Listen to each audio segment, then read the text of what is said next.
Yes, lads, joebiline here, and today we're reviewing the Team of the Week Master 95 rated Kevin De Bruyne in centre mid. He's had a few cam cards, and it's nice now to get a centre mid card. Not the highest with defending, but the rest of his stats are pretty outstanding.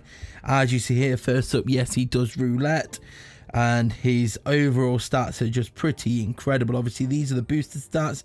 Let me just drag him over here so you can see base, 92 pace, 97 shooting, 102 passing, 100 dribbling, 86 physical, 51 defending are the base attributes. Obviously, we'll jump into more of his other stats as we play. But first up, I just want to compare quickly his price. Obviously, Herrera has been out for a while now, and his minimum's about 1.5. Kevin at the moment, fresh in packs, well, not packs, plans, but getting listed, is currently lowest at about 1.8. I see him probably dropping around to a similar price of Herrera because they're similar cards really. Both Premier League centre midfielders with pretty good stats. Now, De Bruyne overall does have a lot more stats than Herrera. However, Herrera has better, well, looking here now, the only stats Herrera's better than him in is heading by 5, tackling by a lot, marking by a lot, and then acceleration slightly. So De Bruyne does trump him in every single other category. So De Bruyne's faster, his shooting's better, his passing's better, his dribbling's better. He's just not got the defensive attributes. At the end of the day, De Bruyne's defensive attributes are the weak part of his game. And at the end of the day, you already know that he's an attacking player, and you're not really picking De Bruyne up to attack with, to defend with. You're picking him up because you want a cam that's playing at centre mid, and that's what you're getting with De Bruyne. You're getting a very solid centre attacking mid, but in that centre midfield slot. And here he goes. Are we going to get the fast? No, he's going to chase that. He's going to finish it. He's rode it out there. He does have 88 strength, so it's not that he's weak. He just can't, he's just not got very good tackling, but he can hold his own. So when he's got the ball, it's not like he's going to lose it. It's not like his physical stats are down. It's just his defensive stats. So don't expect him to be putting great tackles in for you probably when you're not playing the game, but it's normally your defender's job to do that anyway. So if you're looking for someone to have fun with, then he's your man. Obviously, if you're a Man United fan, you'd probably rather stick to Herrera. And likewise, if you was a City fan, you'd probably go for De Bruyne anyway. But rivalries and all that aside, this De Bruyne card is better than the Herrera card, and I can see them pretty much ending up the same price. Herrera's now at that 1.5, and maybe, I don't know, will he drop? I doubt it now. This is pretty much his price. Maybe over time he might slowly drop down. We're actually getting quite a few moves already with De Bruyne here, and he is impressing. This is what he does. He gets the ball, he can dribble, he can shoot, he can... I'll try and get some passes in with him as well, just so you can see his passing range. But the main thing with him is you're going to pass it here, you're going to roulette round, and then you're going to curl it, and it's going to be another goal. De Bruyne's going to be having some fun. And what attributes to that? 97 finishing, 99 shot power, 98 position, and 100 long shot accuracy. He's got 92 pace, so he's not slow at all, especially in that centre midfield role. 92 pace is good enough. You don't necessarily need lots and lots of pace from that position, because normally the types of positions that centre mids will pick the ball up will have defenders, or opposition should I say, because a lot of time with midfielders and not always defenders, relatively close to them. So it's not like a striker where if you get a ball where you're through, you can sprint away. I just find it's not as important with a centre mid. He has missed there. That was a very point blank shot. I was hoping to curl that round the keeper, but the angle was very tight indeed. Here we go with the Thiago Silva show, and Diego Alves on fire again. Is this just going to be one of those games where the keeper's on steroids? De Bruyne does take a nice corner, although how do you guys feel about corners? I should probably just swipe them out, but I have these strange premonitions where if I swipe a corner out, it will give me not as good plays for the rest of the game, so I do try to take them, and I will score 1 or 2 occasionally in a game.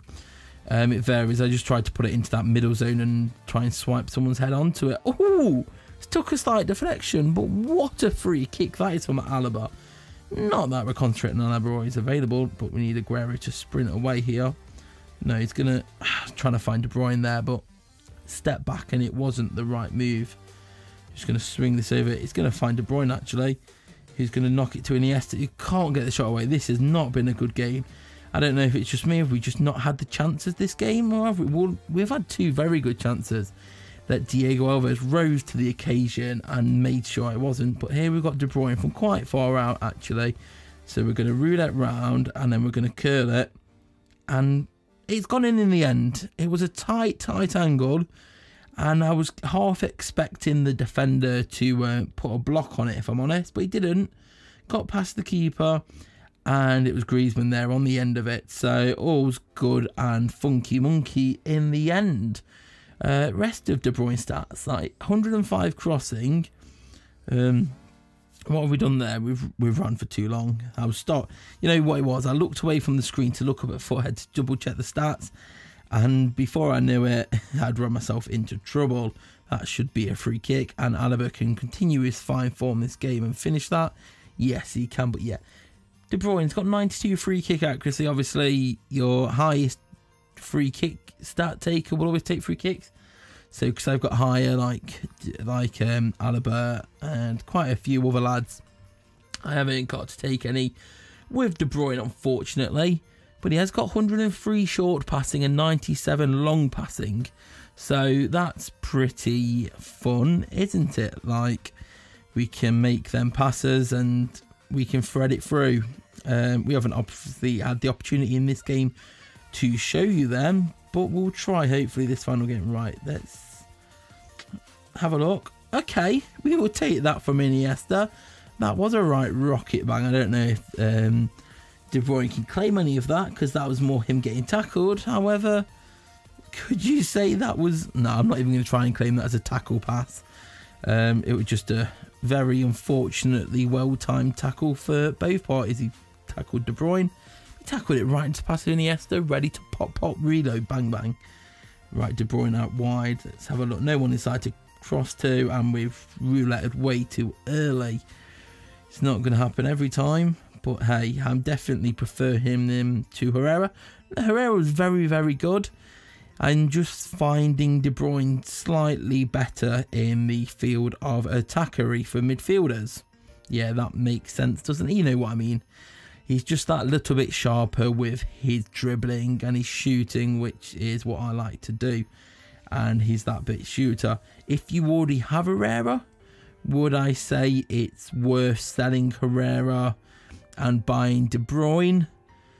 Possibly not, just because after you have to say you sell Herrera, you probably have to sell due to tax and due to just how the market works instead of having to list lower.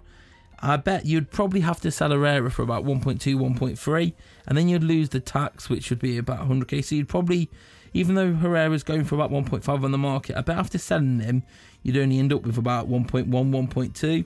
So you'd make that like 300 so okay loss compared to market value. And then buying De Bruyne back, if you've already got Herrera and you wanted to switch, I personally wouldn't recommend doing that. Unless you really want to. But if you've already got Herrera, don't bother. If you're thinking, do you want De Bruyne or Herrera, go for De Bruyne. But then we've also got Team of the Season coming up, so you've got to think, do I want to commit to a player for like 1.5 million with Team of the Season so close, because we don't know what's coming and what it's going to do to the market? Are all players like this going to crash down in price?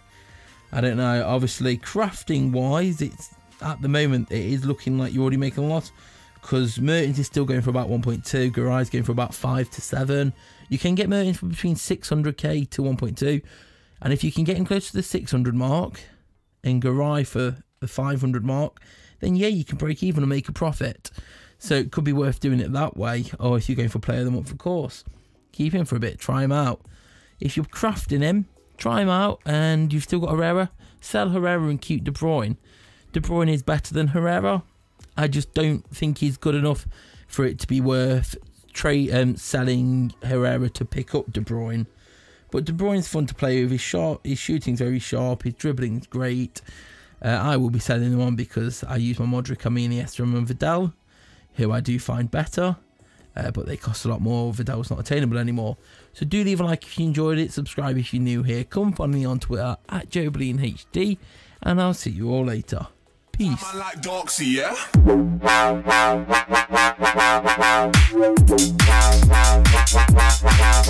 Yeah.